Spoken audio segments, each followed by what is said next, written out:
but above all else, I see a shadow on my stage. And so, no matter how you measure, it's 6 more weeks of winter weather.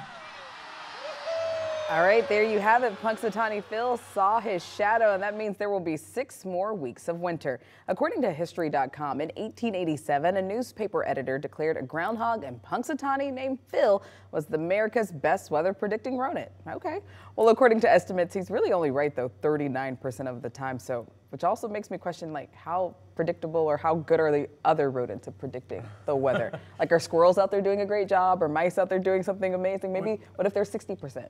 Yeah, well, then Punxsutawney's going to have some competition. He should. Then he's going to be in the hot seat. He should be. He's only not 39% correct. Well, that actually leads us to our wake-up call this morning. We want to know, do you agree with Punxsutawney Phil's forecast? You can vote right now in our live poll. Just head on over to KREM.com/poll or open up your camera on your smartphone right now and scan that QR code. It'll take you right to the link, or just text the word poll to our number 509-448-2000 and we'll send you a link to vote right now. Looks like 62% are saying no, Phil, no, I want spring. 38% are like, nah, bring on the winter. We're good with it. Listen, we are in the inland northwest, so Facts. we have plenty of great mountains and ski resorts. I mean, every time Schweitzer like retweets me, they're like, yes, more snow. Yeah. But I was just thinking that Punxsutawney's kind of the optimist, because 6 more weeks, well, that's the start of spring anyways. So I'll take it. So it's almost like a win-win for him. Sure. But you know, sometimes it gets a little bit colder, sometimes it's warmer.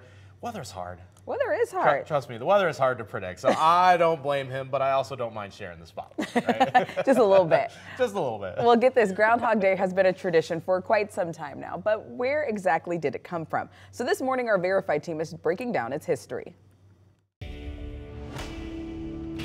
Ladies and gentlemen, Punxsutawney Phil. Groundhog Day, when Americans wait for Punxsutawney Phil to tell us if there will be 6 more weeks of winter or if spring will come early. So is this just an American tradition? Let's verify. Our sources are the Library of Congress, the Beltane Fire Society, a Scottish organization that seeks to educate the public on Celtic events, and the West Virginia Division of Natural Resources. The Library of Congress traces the origins of Groundhog Day across the pond to Ireland and Scotland, where back in the Neolithic era, about 6,000 years ago, they observed a pre-Christian Celtic celebration called Imach, which is still celebrated today.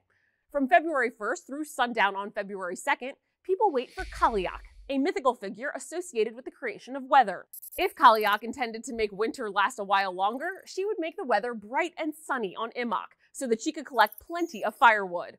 But if the weather was bad, that meant winter was almost over. Imach later morphed into a holiday called Candlemas, which, according to the Library of Congress, honored a similar belief, that a bright, sunshiny Candlemas day meant a longer winter. Germans added a badger to this weather prediction tradition, according to the West Virginia Division of Natural Resources. If it was sunny, the badger would cast a shadow, and that would indicate 6 more weeks of winter. Groundhogs, a species native to North America, became the animal of choice when Germans immigrated to western Pennsylvania. So we can verify, no. The weather predicting tradition of Groundhog Day did not originate in America. Its roots can be traced back to Europe during the Neolithic era between 4300 and 2000 BC.